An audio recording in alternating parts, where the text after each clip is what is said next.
A intervenção dele começa muito nisso. Pensar como é que é hoje fazer um jardim. O que é que faz sentido hoje fazer? E a conclusão que ele chegou na época, e que chegámos todos um pouco, é que o que fazia sentido era fazer um jardim que fosse, no fundo, uma representação da nossa paisagem, da paisagem da nossa região.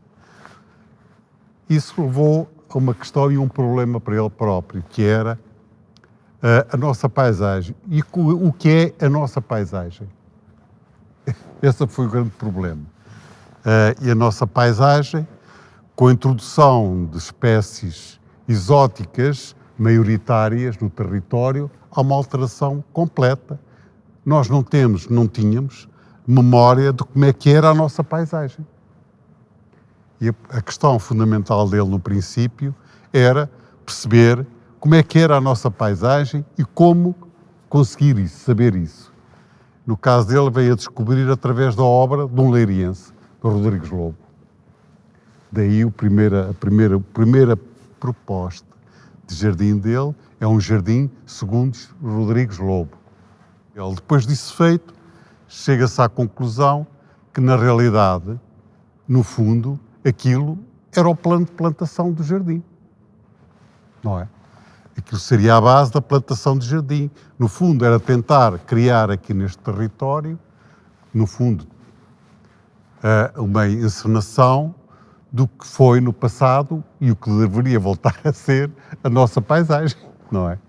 E essa é a primeira, e os primeiros desenhos dele e tudo, são todos nessa base. O centro de todo esse arranjo, não é, geométrico, era exatamente uma construção, uma grande escultura em calcário que simulava a gruta.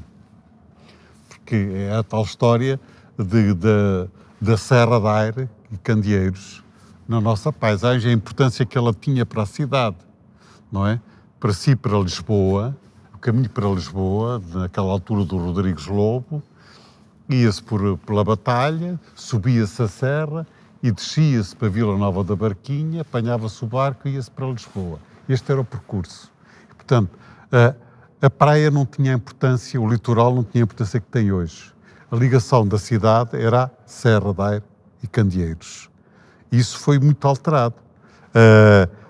Por isso, ele desenhou esse centro, em que realmente o que estava mesmo no centro era uma simulação escultórica de uma grande gruta. E os muros e os próprios desenhos, os muros eram os muros da Serra de Aire e Candeeiros, que voltam a aparecer na terceira versão, os muros da Serra, os muros de calcário da Serra de Aire e Candeeiros. Os passeios pela Serra com o Jorge eram constantes, eram fundamentais porque a pessoa aprendia imenso, não é? Portanto, ele era a descrição de tudo que era vegetação, não é?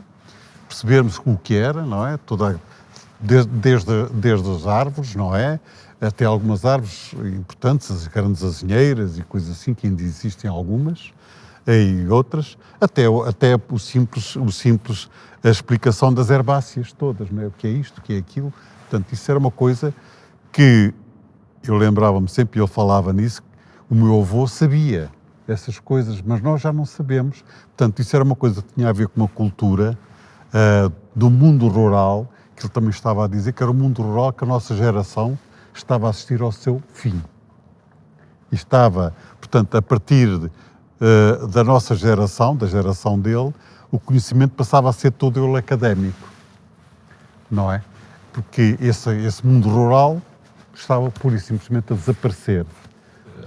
Bem, eu tenho que contar que não só, quer dizer, os passeios com o Jorge começaram as minhas recordações de falar sobre paisagem com o Jorge, bem, desde os 7 anos, mas depois quando fiz o meu curso de arquitetura paisagista, comecei também a frequentar bastante a biblioteca do Jorge, que é uma biblioteca fabulosa, com 20 mil volumes, e a conversar muito já, mais cientificamente, com o Jorge sobre paisagem.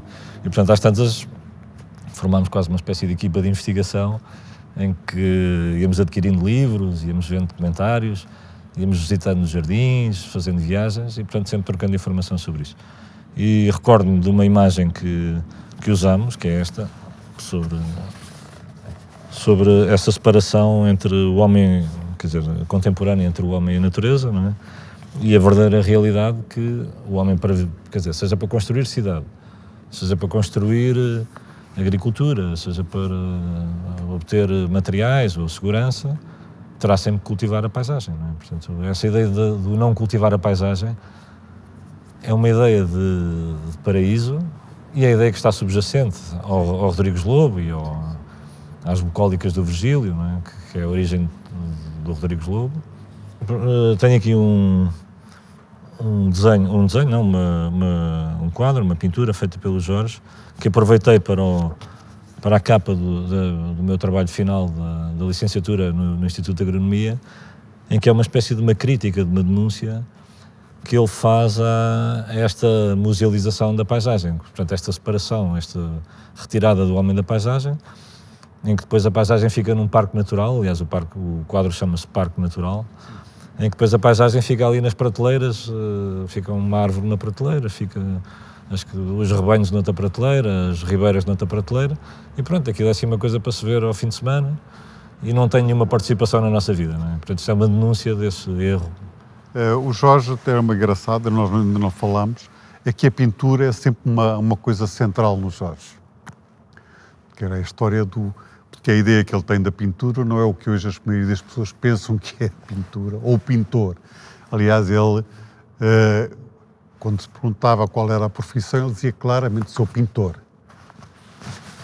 Sou pintor, era a sua profissão, e ele dizia que pintar, repetia sempre às pessoas, pintar é uma maneira de observar o mundo. Pintar é observar o mundo.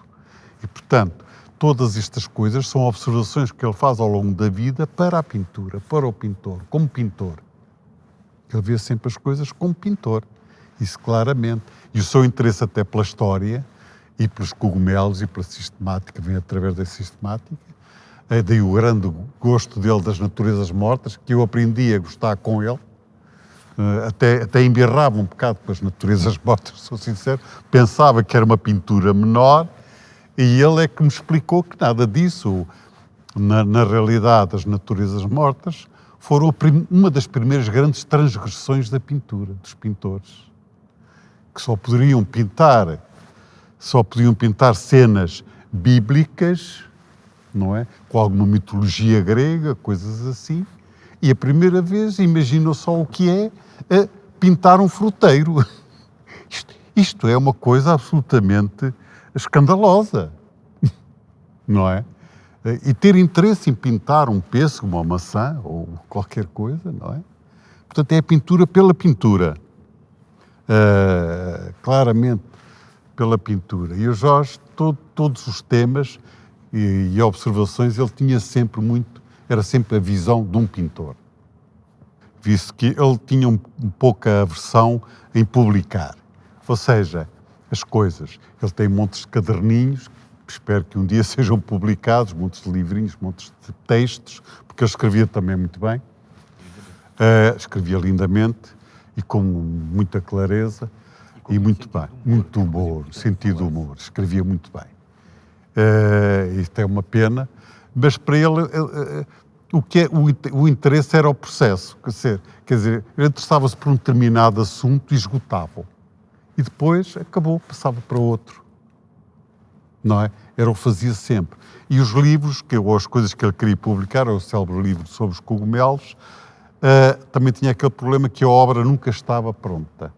O assunto. Ainda havia coisas sobre os cogumelos que ele ainda não sabia.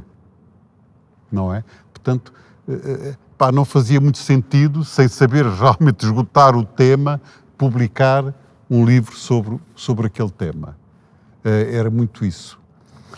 Este museu tem uma marca importantíssima do Jorge Estrela, porque hoje Leiria tem uma coleção de pintura que é conhecida, que é valorizada, que foi resgatada ao quase abandono, porque o Jorge Estrela a tratou, a identificou, quase gratuitamente, a propósito. Só não teve a oportunidade de publicar o catálogo, mas ele existe, eu pude contribuir para isso, e é uma marca, este museu, a coleção de pintura do Museu de Leiria, é uma marca importantíssima do Jorge Estrela.